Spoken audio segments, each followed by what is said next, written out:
ನಮಸ್ಕಾರ.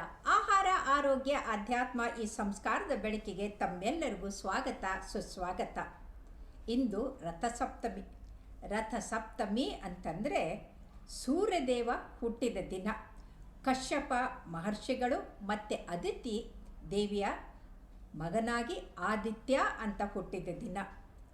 ಅವನು ಅರುಣನನ್ನು ತನ್ನ ಸಾರಥಿಯಾಗಿ ಮಾಡಿಕೊಂಡು 7 ಕುದುರೆಗಳು ಇರುವ ರಥದಲ್ಲಿ, ಅದು 12 ಚಕ್ರಗಳು ಇರುವಂಥದ್ರಲ್ಲಿ ಹೋದ ಅಂತ ಹೇಳ್ತಾರೆ.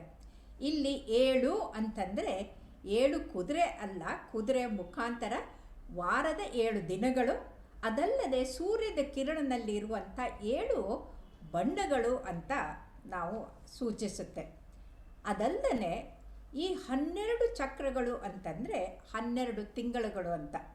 ಹಾಗಾಗಿ ಈ ಸೂರ್ಯನ ಹೊಂಗಿರಣ ಬೀಳ್ತಾ ಇದ್ದಂಗೆ ಇಡೀ ವಿಶ್ವದಲ್ಲಿ ಒಂದು ತಾಪಮಾನ ಹೆಚ್ಚಾಗಿ ಬೆಚ್ಚಗಾಗಿ ಎಲ್ಲರೂ ಸಂತೋಷ ಪಡುವಂಥದ್ದು, ಅದರಲ್ಲೂ ರೈತರು ಸುಗ್ಗಿಯ ದಿನ ಅಂತ ಸಂತೋಷ ಪಡುವಂಥ ದಿನ.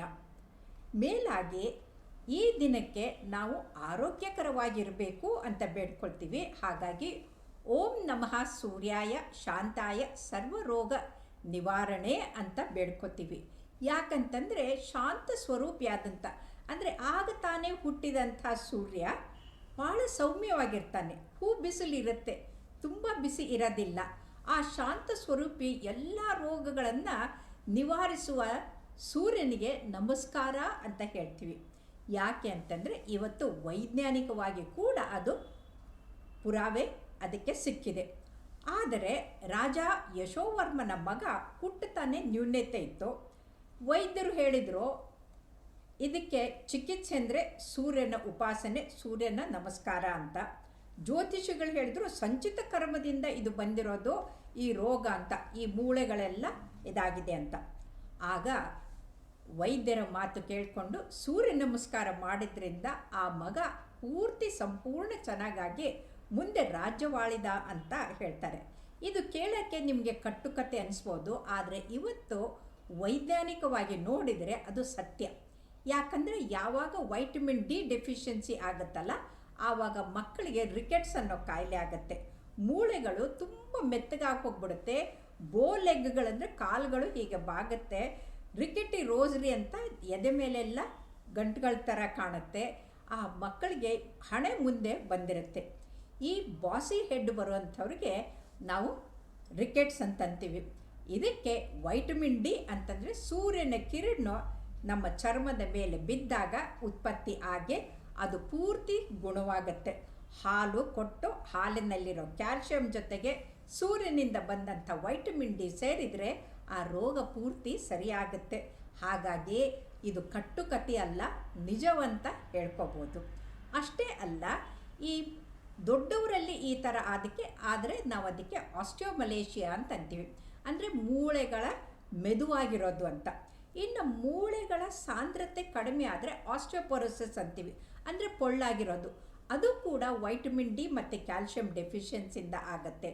ಅಷ್ಟೇ ಅಲ್ಲ, ಈ ವೈಟಮಿನ್ ಡಿ ಡೆಫಿಷಿಯನ್ಸಿ ಆದಾಗ ಒಂದು ಡಯಾಬಿಟಿಸ್ ಬರ್ಬೋದು, ಹೈ ಬ್ಲಡ್ ಪ್ರೆಷರ್ ಬರ್ಬೋದು, ಹಾರ್ಟ್ ಅಟ್ಯಾಕ್ ಆಗ್ಬೋದು, ಸ್ಟ್ರೋಕ್ ಆಗ್ಬೋದು, ಅದರ ಜೊತೆಗೆ ಕ್ಯಾನ್ಸರ್ ಕೂಡ ಆಗ್ಬೋದು ಅಂತ ಗೊತ್ತಾಗಿದೆ.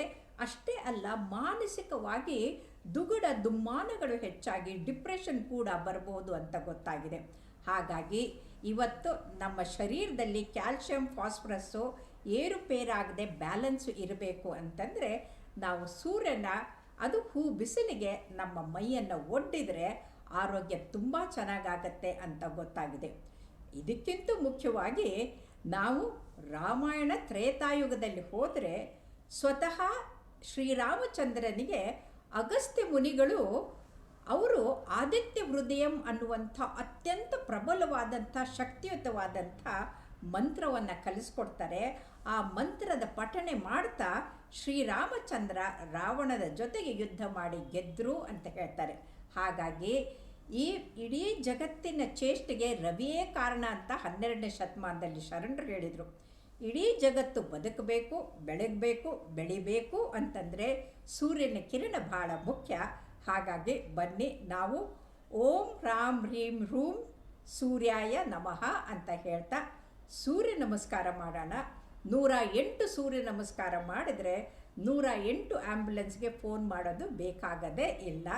ನೆನಪಿಡಿ, ಸೂರ್ಯ ಅತ್ಯಂತ ಉತ್ತಮವಾದಂಥ ಬೆಳಕನ್ನು ಕೊಡೋದು ಅಲ್ಲದೆ ಇಡೀ ಜಗತ್ತಿಗೆ ನೀರು, ಗಾಳಿ, ಬೆಳಕು, ಆಮೇಲೆ ಫಲವತ್ತಾದಂಥ ಒಂದು ಸಂಪತ್ತನ್ನು ಕೊಡುವಂಥದ್ದು. ಅಂದರೆ ಭೂಮಿ ತಾಯಿಯಲ್ಲಿ ಯಾವುದೇ ಬೀಜ ಬಿತ್ತಿದ್ರೂ ಬೆಳೆಯೋ ಹಾಗೆ ಆ ಬೆಳೆದಂಥದಕ್ಕೆ ಆಹಾರ ಕೊಡೋದು ಈ ಸೂರ್ಯಕಿರಣದಿಂದ ಅಂತ ನಮಗೆ ವೈಜ್ಞಾನಿಕವಾಗಿ ಗೊತ್ತಾಗಿದೆ. ಯಾಕಂದರೆ ಸನ್ಲೈಟ್ನಲ್ಲಿ ಸ್ಟಾರ್ಚ್ ಮಾಡಬೇಕು ಅಂತಂದರೆ ಪ್ರಾಣವಾಯುವನ್ನು ಹೊರಗಡೆ ಬಿಟ್ಟು ಕಾರ್ಬನ್ ಡೈಆಕ್ಸೈಡನ್ನು ಈ ಎಲೆಗಳು ತಗುತ್ತೆ ಅಂತ ಗೊತ್ತಾಗುತ್ತೆ.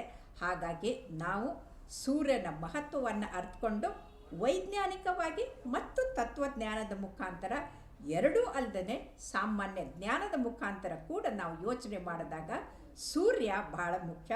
ಹಾಗಾಗಿ ನಾವು ಓಂ ನಮೋ ಸೂರ್ಯಾಯ ಶಾಂತಾಯ ಸರ್ವರೋಗ ನಿವಾರಣೆ ಅಂತ ಹೇಳ್ತಾ ನಮಸ್ಕರಿಸುತ್ತಾ ತಮ್ಮೆಲ್ಲರಿಗೂ ಈ ರಥಸಪ್ತಮಿಯ ಶುಭಾಶಯಗಳು. ನಮಸ್ಕಾರ.